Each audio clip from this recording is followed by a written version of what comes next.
ಇನ್ನು ಇವತ್ತು ವಿಧಾನ ಪರಿಷತ್ ಚುನಾವಣೆ ಸುಸೂತ್ರವಾಗಿ ಮುಕ್ತಾಯಗೊಂಡಿದೆ. ಒಂದು ಕಡೆ ಕಾಂಗ್ರೆಸ್ ಪಾಳ್ಯದಲ್ಲಿ ಈ ಚುನಾವಣೆ ಹೊಸ ಹರ್ಷವನ್ನ ತಂದಿದೆ. ಬಿಜೆಪಿ ಹಾಗೂ ಜೆಡಿಎಸ್ನಲ್ಲಿ ತಮ್ಮವರನ್ನ ತಾವೇ ಡೌಟ್ನಿಂದ ನೋಡುವಂತೆ ಮಾಡಿದೆ.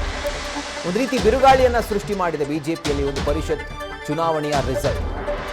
ಬಿಜೆಪಿ ರಾಜ್ಯಾಧ್ಯಕ್ಷ BY ವಿಜೇಂದ್ರಗೆ ಹೈಕಮಾಂಡ್ ಬುಲಾವ್ ನೀಡಿದೆ. ಮುಂದಿನ ವಾರ ದೆಹಲಿಗೆ ನೀವು ಬರಬೇಕು ಅಂತ ಹೇಳಿರುವಂಥದ್ದು.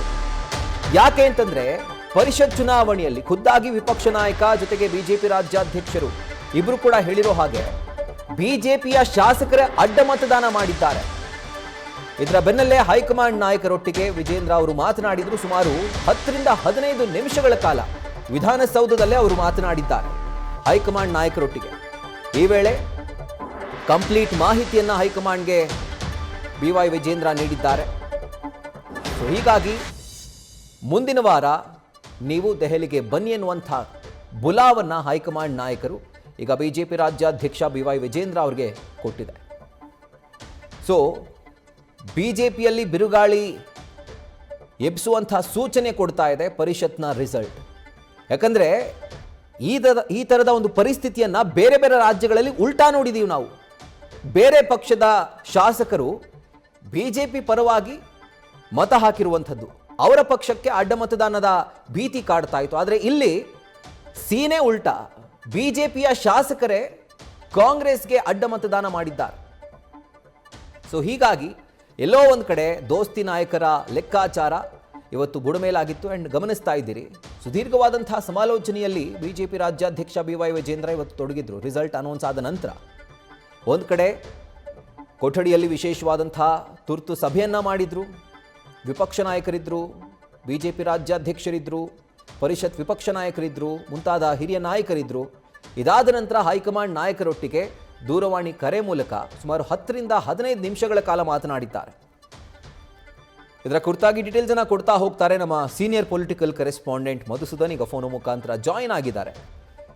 ಮಧುಸೂದನ್, ಈಗ ಎಲ್ಲೋ ಒಂದು ಕಡೆ ಇವತ್ತಿನ ಪರಿಷತ್ ರಿಸಲ್ಟ್ ಏನಿದೆ ಬಿಜೆಪಿಗೆ ಒಂದು ದೊಡ್ಡ ಶಾಕ್. ಯಾಕಂದ್ರೆ ಬೇರೆ ಬೇರೆ ರಾಜ್ಯಗಳಲ್ಲಿ ಇದರ ಉಲ್ಟಾ ಪರಿಸ್ಥಿತಿಯನ್ನ ನೋಡ್ತಾ ಇದ್ವಿ. ಬೇರೆ ಪಕ್ಷದ ಶಾಸಕರು ಬಿಜೆಪಿಗೆ ಅಡ್ಡ ಮತದಾನ ಮಾಡುವಂಥದ್ದನ್ನ ನೋಡಿದ್ದೀವಿ. ಆದರೆ ಇಲ್ಲಿ ಸೀರೆ ಉಲ್ಟಾ ಆಗಿದೆ. ಅಂಡ್ ಹೈಕಮಾಂಡ್ ನಾಯಕರು ಕೂಡ ಬುಲಾವ್ ನೀಡಿರುವಂಥದ್ದು. ಸೊ ಎಲ್ಲೋ ಒಂದು ಕಡೆ ರಾಜ್ಯ ಬಿಜೆಪಿಯಲ್ಲಿ ದೊಡ್ಡ ಬಿರುಗಾಳಿಯ ಸೃಷ್ಟಿಗೆ ಇವತ್ತಿನ ಪರಿಷತ್ ರಿಸಲ್ಟ್ ಕಾರಣವಾಗುತ್ತಾ ಅಂತ.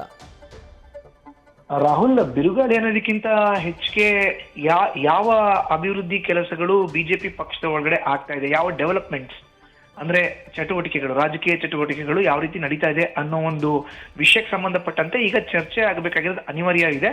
ಇನ್ನ 1 ವರ್ಷ 11 ತಿಂಗಳಲ್ಲಿ ಎದುರಾಗುವಂತ ರಾಜ್ಯ ಸಾರ್ವತ್ರಿಕ ವಿಧಾನಸಭಾ ಕ್ಷೇತ್ರದ ಚುನಾವಣೆಗೆ ಬಿಜೆಪಿ ಹಾಗಾದ್ರೆ ಅಣಿ ಆಗ್ತಾ ಇಲ್ವಾ?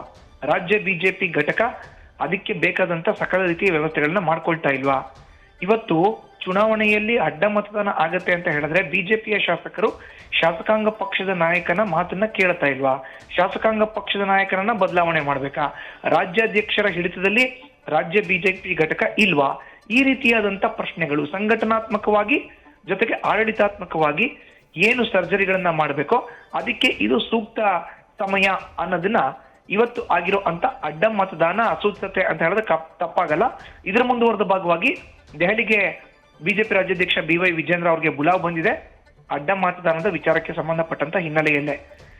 ಬಿಜೆಪಿಯ ರಾಜ್ಯಾಧ್ಯಕ್ಷ BY ವಿಜೇಂದ್ರ ಕೂಡ ಹಾಲಿ ಶಾಸಕರು, ಬಟ್ ಅವರು ಶಾಸಕಾಂಗ ಪಕ್ಷದ ನಾಯಕ ಅಲ್ಲ. ಆದ್ರೆ ವಿಜೇಂದ್ರರಿಗೆ ಬುಲಾವ್ ಬಂದಿದ್ ಯಾಕೆ?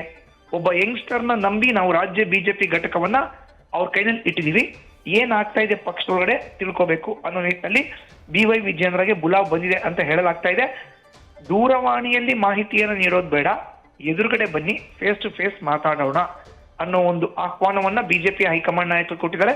ಹೀಗಾಗಿಯೇ ಮುಂದಿನ ವಾರ ಪ್ರಾಬಬ್ಲಿ ಇವತ್ತು ಆಗಿರೋ ಅಂತ ವಿಧಾನ ಪರಿಷತ್ ಚುನಾವಣೆಯ ಇಂಚಿಂಚು ಮಾಹಿತಿಯನ್ನ ತೆಗೆದುಕೊಂಡು ಅಡ್ಡ ಮತದಾನದ ವಿಷಯವನ್ನ ಪ್ರಮುಖವಾಗಿ ಮುಂದಿಟ್ಕೊಂಡು ಏನೆಲ್ಲ ಪ್ರಿಪರೇಷನ್ಸ್ ಆಯ್ತು ಚುನಾವಣೆಗೆ, ಈ ಎಲ್ಲಾ ಅಂಶಗಳನ್ನ ಇಟ್ಕೊಂಡು BY ವಿಜೇಂದ್ರ ಅವರು ದೆಹಲಿ ವಿಮಾನವನ್ನ ಏರೋಟ್ಟಿದ್ದಾರೆ. ಮುಂದಿನ ವಾರ ಬಿಜೆಪಿ ಹೈಕಮಾಂಡ್ ನಾಯಕರನ್ನ ಭೇಟಿ ಮಾಡ್ತಾರೆ. ವಿಧಾನ ಪರಿಷತ್ನ ಚುನಾವಣೆ ರಾಜ್ಯದಲ್ಲಿ ಹೇಗೆ ನಡೀತು ಅನ್ನೋದನ್ನ ಎಕ್ಸ್ಪ್ಲೈನ್ ಮಾಡೋರು ಇದ್ದಾರೆ ಅನ್ನೋ ಒಂದು ಮಾಹಿತಿ ನ್ಯೂಸ್ ಫಸ್ಟ್ಗೆ ಲಭ್ಯ ಆಗಿದೆ. Rahul. Right Madhusudan, thank you ಡೀಟೇಲ್ಸ್ಗೆ. ನ್ಯೂಸ್ ಫಸ್ಟ್ ನಿರ್ಭೀತಿಯಿಂದ ನಿಮ್ಮ ಪರವಾಗಿ.